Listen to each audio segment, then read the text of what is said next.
in Israel, is trying always to sabotage any efforts in order to reach a ceasefire or a swap of prisoners. Actually, I mean, we hear from the families of prisoners themselves that they know as a fact that the current government do not care about the safety of the prisoners. That's why we have been receiving or seeing Israel is receiving bodies and not real prisoners for a long time now.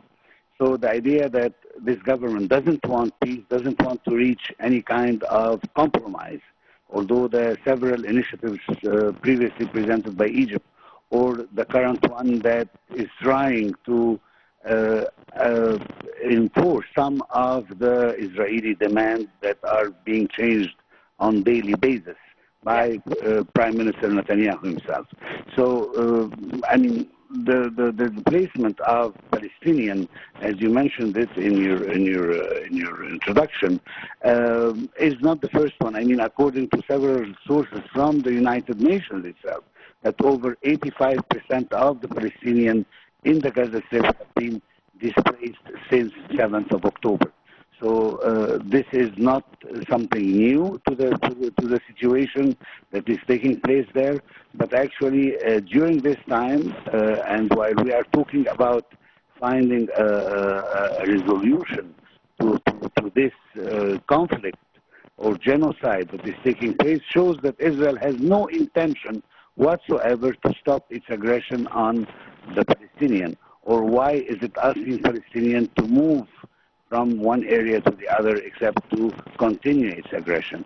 So this is a continuation of what we've been seeing Israel doing since the 7th of October until today, no matter the good intentions of the American administration, as it illustrated that it's trying to help to reach a solution. Unfortunately, the United States cannot reach a solution unless Israel accepts it and wants it, which is not the case so far.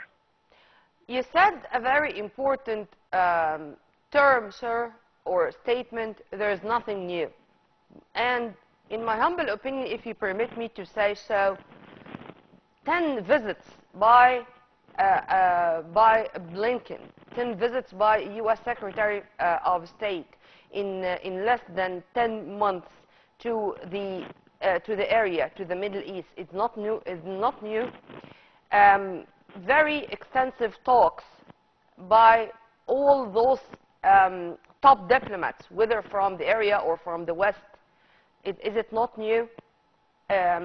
When we say that American President Joe Biden held phone talks with President Abdel Fattah al-Sisi more than once in the past couple of weeks, is it only is it also something not to be considered new when it comes to evaluating the situation in the Middle East? What should be done more? Well, actually, I mean, I think that the idea of just waiting and not doing anything will never serve anyone. The United States wants to give the impression that it's moving in towards what should be done. However, I mean, beside the fact that none of the people who are crafting the current initiative, which we don't know much about, unfortunately. I mean, what is it different from any other initiative or any other negotiations that took place, including the one presented by Biden himself a few months ago, after several massacres, where he said that the war has to stop, and that this proposal is originally an Israeli one, and although Hamas have accepted it with some details to be reviewed, but Israel itself, the one who supposedly have presented the initiative, refused it itself. So, I mean, we are in a position where, that's why I said there is nothing new. I mean, this is not the first initiative, although we don't know much about it. We don't know how it differs from any previous one or any previous attempt presented earlier. But the United States insists on continuing the path, which actually I think has to be done in order maybe one time we reach anything. But after the experience we had with several other initiatives presented to ease the conflict, we can talk about certain facts that the United States is not capable of forcing Israel, especially at this very delicate moment of the American history itself, where we are in a few months we are going to have the presidential election, and this usually is a time where the American administration is really paralyzed on doing anything substantial. And second, the extreme right-wing government that is in power right now in Israel doesn't want to reach any agreement before the total destruction of Hamas, which it cannot do. And unfortunately, this is keeping the war going on the Palestinian on one side and escalating the war into other countries in the region. This was my coming question, sir, regarding the fears or the threat of the conflict's expansion to other countries. In many occasions, and since day one, Egypt, President Abdel Fattah al-Sisi warned against this and said that this is going to drag the whole Middle East into a vicious circle of violence, with the inclusion of Iran, with the inclusion of Lebanon, of Syria, of Yemen, where the Houthis are doing what they're doing in the Red Sea navigation route. How do you see the threat of the conflict expansion in light of what took place since the early morning? I think according to the Israeli policy, it's actually bearing fruit, this policy, although it's destroying the whole possibilities or the whole hopes of having peace in the region. Why? Because simply, I mean, we've seen the United States moving its arsenal, moving its fleet towards the area to help Israel against any possible aggression, which actually gives Israel a higher weight, a bigger weight than it currently has.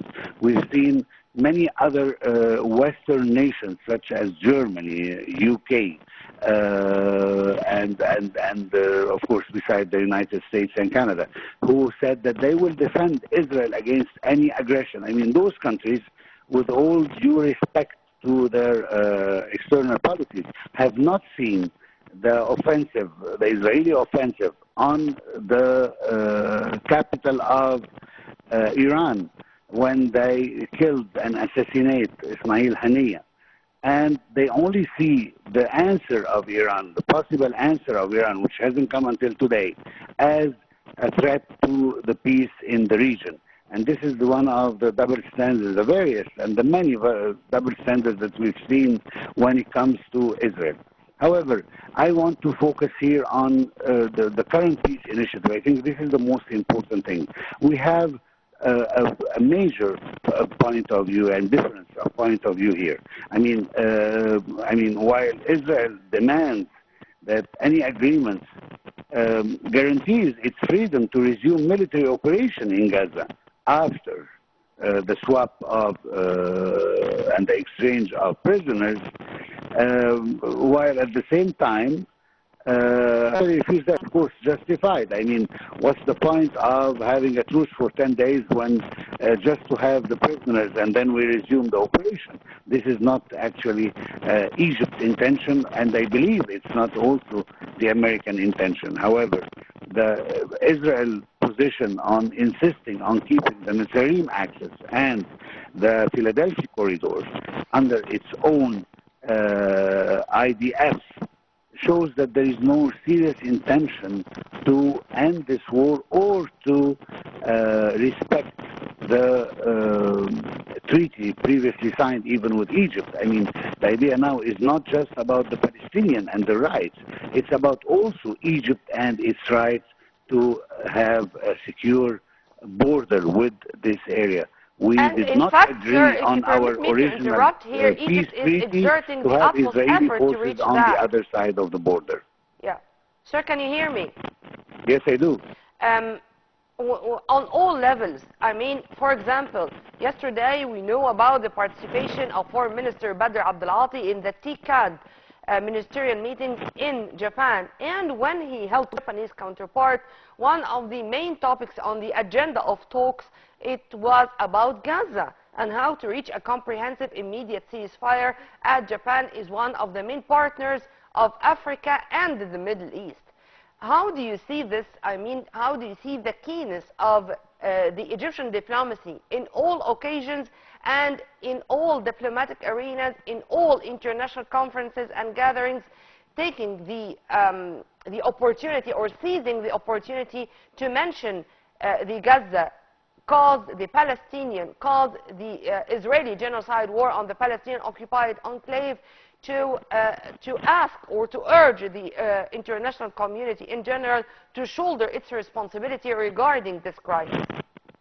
Well, actually, starting from His Excellency, the President of the Republic himself, all the way down to passing by various ministers and even top officials. In our visits or when we receive any foreign guests in Egypt, we have to explain the real situation, because the Israeli narrative has been dominating, seen in front of various international positions. And that's why Egypt has and has always been explaining the situation, the real situation of the genocide that is taking place in Palestine, and the urge not to escalate this war into other countries in order not to threaten the peace in the whole region. So this is the Egyptian position. As for Japan and other partners, we hope that they will do their share into consolidating with the Palestinian people, and at least not to help Israel to counter more with its aggression unfortunately, for narrow elective tasks such as staying in power for the extreme right government of now, that knows for sure that the minute this war is going to stop, their position as whether we're talking about the Prime Minister or his whole cabinet, is going to fall down, and the Israeli public, according to the various statistics that we've seen, are going to seek a new government with new vision towards this crisis. So this is the main thing about Egypt. Egypt is trying to explain, and we hope that we will reach some people who are really able to listen to the voice of reason and to convince Israel, or to even force Israel by taking some diplomatic measures again in order to make it understand that the current policy is not accepted by the world community. If we do not do so, then Israel will still continue its aggression and its genocide. You know, sir, what's really now normal is to find the piece of news speaking about the death toll of the Palestinians during the more than 10 months of Israeli genocide war. Now it's becoming normal to speak about tens of thousands of Palestinian martyrs and injured, mostly women, children, and minors. To find statements released by the United Nations, evacuation and regarding the spread of diseases like polio, for example, which was discovered for the very first time in the enclave in 25 years. Like the shortage or the very bad need of food and humanitarian aid in general. As if this is now the normal situation. As if, yeah, okay, what's new? As if Israel succeeded to let the whole world, including the people themselves, do not feel even sympathy, because this is already the situation, as I said, in more than 10 months. Is this true, or do you feel that so? Well, I see even more than that. I mean, I will give you another number to add to the numbers we have already. Until today, the United States have helped Israel with about $40 billion of aid when it comes to arms and munitions, which means that for every Palestinian martyr, the United States donated $1 million of military aid. Yeah. And this is a flagrant number, if you look at it, while the United States is now trying to help remedy the situation. And I wonder how it could do that without stopping this flow of arms that is going to Israel. This is, for any country, not just Israel, it's okay to continue the aggression on the Palestinian people. I mean, if we stop or hold the military equipment and the ammunition that is being given to Israel, Israel will not be able to continue its wage on the Palestinian people. However, this number has to be really clear for everyone that for every Palestinian martyr, almost the Israeli got $1 million, which is a very flagrant number and figure that shows that no matter how we try as Egypt to find a solution, there will be someone who will sabotage it, because actually it's their interest to continue this because of the help that it's getting. Not just that, not just from the United States and various other Western countries who vowed to help Israel with arms, with everything. We have a very, very difficult situation here. We have a country that has been recognized internationally and by the United Nations as an occupying country, and yet it's getting arms, getting ammunition, getting all kinds of diplomatic and military help from the Western countries to continue this while pretending at the same time that they wanted to stop. This double vision is actually blurring every picture in the scene, because people really don't know. The situation are we talking about really stopping is Israel? much worse than what we hear. Well, Ambassador Medhat Meligi, thank you very much for your input, sir, and we were very much delighted to have with us via phone His Excellency Ambassador Medhat Meligi, former Assistant Foreign Minister. Right after the short break, I'm going to return back with more, so stay tuned.